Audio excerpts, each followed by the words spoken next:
Hi guys, this is Michael. This is video number 6 of my life with HIV/AIDS. You'll notice that I'm in a different surrounding a little bit in the front room, and there's no music. I posted a video that was supposed to be this one, and they took it down because of copyright, and so I can't use the music anymore. I liked it, but I know some people could care less, but it helped me. But anyway, today we're going to talk about 2 questions that I get asked all the time. Fear, do I fear? And how do I get my knowledge? So we're going to answer that, and then we're going to talk about nutrition. Nutrition for me has been the biggest part of this whole journey. So let's talk about the fear first. Actually, fear and knowledge can go hand in hand, to be honest with you. The more knowledge that you have about any subject in life, whether it's medical or whether it's anything, cars, motorcycles, painting, the more knowledge you have, you're not fearful of doing it or trying new things. Knowledge is power. It totally is. But anyway, getting back to the fear, people have reached out to me. How do you get over the fear of having such a disease as HIV/AIDS? And well, I'm not fearful of the disease whatsoever because I've studied so much on it and I've learned a lot about it. And there's nothing anyone can really tell me, but I do keep my mind open and listen for new things and areas in which I can improve myself on. So there's no fear of my disease. And then people ask me, do you fear of dying? And no, I don't fear of dying whatsoever. We're all going to die. We're born into the world, we live it, and then we die. So this is part of the living part, and this is part of my journey that's happened to me in my life. I'm not a victim. It's just something that the cards were dealt for me. So you learn how to deal with it. There is something that I somewhat fear, and that fear is having my loved ones, especially my children, knowing or seeing me die, because when you die of AIDS, complications of, it's a horrible disease. There's no other way of putting it. I'm sorry, but this is my little Rona girl, and she just hopped up on me. Rona doesn't even know she's on camera. Roxy's over there in the corner staring at me like I'm an idiot talking to a camera. So anyway, here, Rona, come back up here. So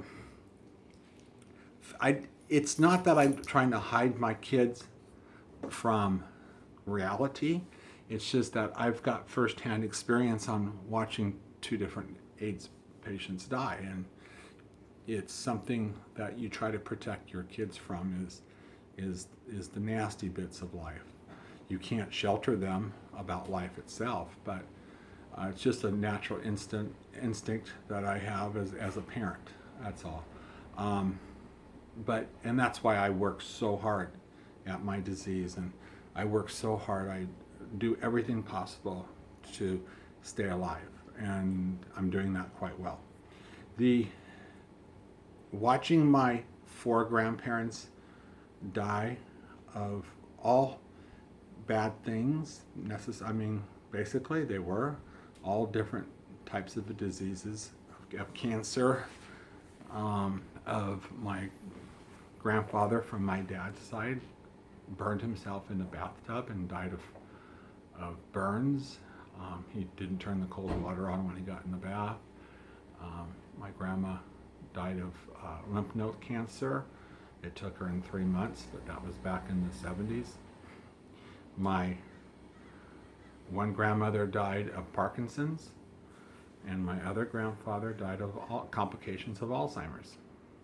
My mom died at a very early age in today's standards of 67 years old of complications of Alzheimer's, and basically she lost her mind way back early on, probably 5 years before that, and I got her diagnosed with Alzheimer's disease when she was 55. So watching her lose her mind and her memory and everything was very, very hard. My father died of a rare form of leukemia, and he was 49 years old, and I was only 24. So watching all these, and it was a horrific death, my father, more so than the rest of my family, because he was in a coma for quite some time before he actually passed on. And it's just degrading and awful. And real fast, when I've had a cousin and some friends and things through the years, and you get that phone call, so and so died, and you ask how. Well, they passed in their sleep, or that's wonderful to be able to leave this world in a peaceful, subtle way, so the loved ones don't have to go through it, and you don't have to go through it. So that's just my opinion. Of course, I'd rather die in my sleep, but I'm here to fight the fight, and I'm doing it with the knowledge that I have. I think doing these videos and preparing for things and being upfront and being open and using my heart to talk will help my kids understand, and it helps, and it helps me too come to terms with everything. Rona is just sitting there staring at me like what the heck am I doing? Anyway. Okay, knowledge. Knowledge is absolutely huge. You're going to hear me say this all the time, but it's absolutely true. We only fear what we don't know. That's the truth in every aspect of life. It doesn't matter. You can take diseases out of this whole equation here. It's about everything. It's absolutely fearful to get into a situation that you know nothing about. It's true for everyone. We may pretend it doesn't bother us, and we're good actors and good actresses, but in the end, if we have the knowledge behind what we're trying to do, there is no more fear. And it's a great way to live without that fear lingering over your head. So on my part of knowledge is something I've enjoyed my entire life. I enjoy learning, especially learning about things that affect me and my outcome, or raising my kids. I used to read a lot of stuff because I was raising girls, and girls are a little different than boys, so you have to talk to them a little differently, which I did. And anyway, before I get emotional on that part, I do want to say that nutrition has helped me in so many ways. My memory, my train of thought, my well-being, my bowel movements, if you want to be honest. It's all triggered by proper nutrition. And one of the things I do want to bring up is people think sometimes I'm anti-doctor or anti-hospital, and that's so far-fetched, and that isn't the truth. I think back when I was being raised in the early days, doctors had a different attitude. Doctors would actually come out to your house with little bags and make visits and things like that. And people got into medicine because they truly wanted to help people, and that was their goal. And that goal kind of goes away in today's world because it's a multi-billion-dollar industry of how how much money they can get from insurance companies and the patients, and it's a little different. I have some wild theories that not everyone agrees with me, and that's absolutely fine. That's how the world goes around, because people don't agree on everything. But those are my beliefs on what's happening. Getting sick in today's world is a huge business for the medical industry. And they don't exactly want you dead. They want to keep you alive, but they want you to keep you under doctor's care. So they get you on a point in your life where you have to maintain and then go visit the doctor every 2-3 months on a regular basis, and then they order prescription drugs for you, and then you go to the pharmacy, then you go for your different tests and x-rays and things like that, and then you go back to the doctor. It's a racket, a lot of it, and a lot of it's not. Hospitals are absolutely needed for so many things. Just take, for instance, our last big shooting in Orlando, where 49 people were killed and 53 were injured. Some of those injured that the hospital saved, those people would have been dead if it wasn't for doctors and hospitals and surgeons. So those type of emergency situations absolutely are needed. But there's a lot of situations that arise with diseases that you can handle yourself. You don't need to go to the doctor.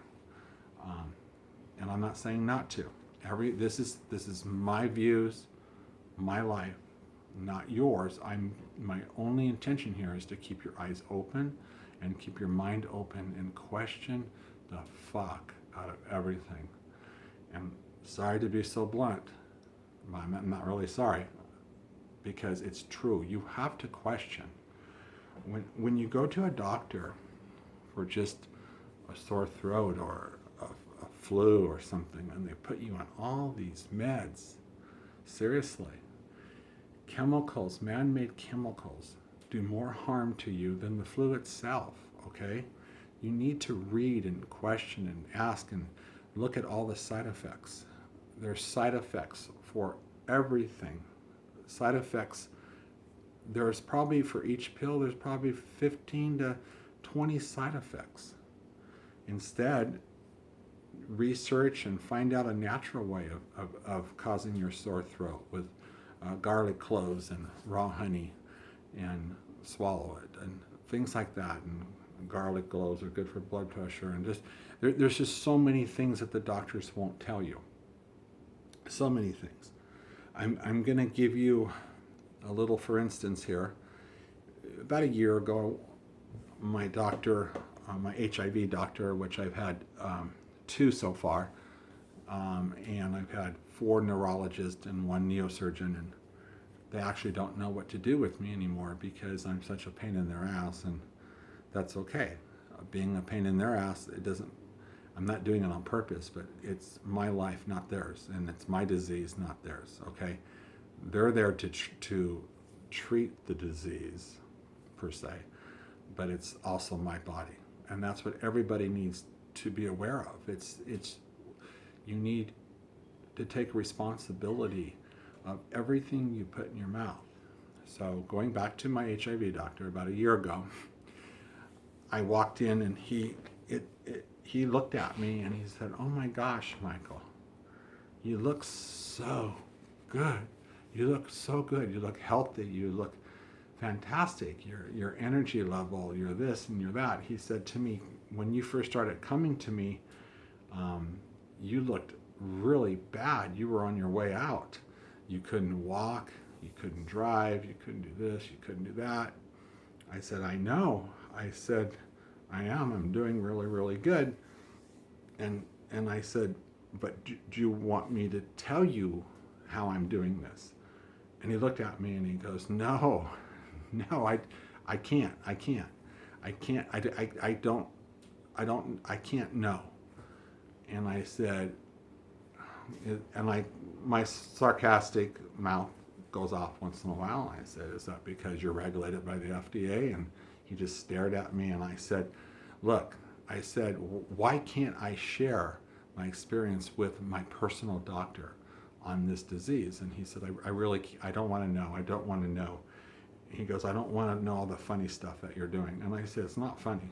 It's not funny at all. It's not funny stuff. And I said, basically, there's a whole bunch of stuff that I do. And I could tell he was uncomfortable. And I said, I take 6 tablespoons of organic coconut oil a day, and I do 4 of olive oil. He stopped me right there. He said, Michael, stop. I don't want to hear it. I don't want to hear it. And he goes, and do you realize how bad that stuff is for your body? And I laughed. I said, you got to be kidding, right? And he goes, no, I'm not kidding at all. He goes, that stuff's horrible and fattening, and that's not good for you. And I said, who are you trying to kid? I mean, seriously. It's the best kind of fats that you can have in your body. Coconut oil for HIV patients actually speeds down the viral load, and that's the amount that it's multiplying by and climbing. And olive oil has got a list of wonders to it, especially for your cholesterol and your cardio. And all these, it's natural, and there's no side effects. You know, in other words, don't take the coconut oil and the olive oil, but take this pill. Well, to be honest with you, they don't know that I don't take 99% of my meds. Once I stopped taking my meds and hooked onto the alternative meds and natural ways of healing myself, it's 100% change, basically. I'm not going to beat a dead horse, but when you're stuck and you can't walk and you can't think for yourself and you drool all day and you can't function in life and you don't even care what time it is and you don't even care if you really live or not because you feel your life is over, the quality of your life. I mean, come on, people. The quality of your life sucks when you're on X amount of meds. I was at one point on 16 different types of meds, including blood pressure pills, that they said I was hereditary, that came from my mother. And I had doctors my entire life tell me that same damn story, which is a bunch of bullshit. Everything's about what you put in your mouth and your diet. Okay? Doctors lie to put the fear back into you so that you need them. That's a harsh statement. That's not all doctors. But there are doctors who do that because it is their business. You don't go to an auto dealership for service and expect them not to try to upsell you on something. That's their business. That's the way they make money. That's the way the world works. It's sad, but that's the way the world works. Everything is a business. Everything's an upsell. You go to the dentist, my God, you sit in the dental chair and you let them do an evaluation, all of a sudden you got a $10,000 estimate on things that they want to do, and you just you're standing there sitting in a chair looking at the dentist and going, really? Anyhow, getting back to the doctor here.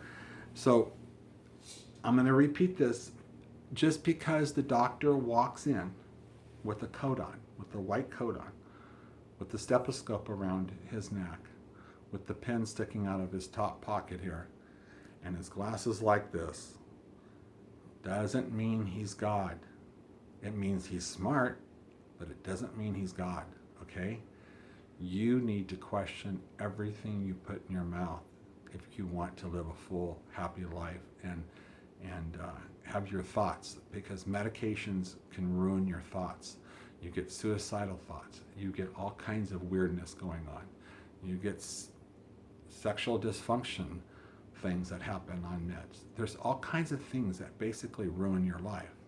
So you want to try to keep aware of all that. pH, keeping the proper pH in your body is key. It's key to success of keeping diseases not being able to grow, like cancers.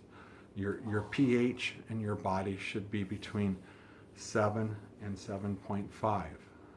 That's the normal range. Well, I don't like normal, so I strive for a much higher pH, something that's 8, 8.5, 9. I mean, I wish I could get mine to a 9.5, but it's not. The higher the pH level is, the less diseases can grow in your body, and especially cancers, especially HIV viral load. That will keep it down because it doesn't spread. There's so much stuff with pH. It's just a little strip you do on your tongue, or you pee on it, but the values are different on the pee. The average American, their pH is between a 4 and a 5. It's pathetic. It's terrible. That's why there's so much cancer in the United States, and that's just horrible. I mean, I don't want to bring up a sore subject, but I'm going to. People get cancers all the time, and then they become cancer-free, and everybody's all happy, and woohoo, I'm cancer-free. But they go right back to the damn diet that they were eating that causes your pH to be low so the cancer cells can grow again. So 3, 4, 5 years later, the cancer's back, and it's the same story again. It's up to you to learn about pH, because the doctors will not teach you this. They won't. I've been going to the HIV doctors now for over 10 years, and not one time have they ever put a strip on my mouth or made me pee on a urine strip. Why? I questioned why don't they want to know? Why? That's an area that is so vitally it has to be done. It just has to be done to diagnose your body the right way. It's crucial to know your pH, okay? So we'll talk a little bit about more nutrition and pH, and just remember, keep your mind open. Don't keep it closed. There's a lot of things that are said that are true, and there's a lot of things that are said that are just not true. It's a business. So anyway, I hope this is helping and not confusing you. If you have any more questions, please PM me on Facebook and DM me on Instagram. And I love you. Peace. Chill out. Until next time, folks. Bye-bye.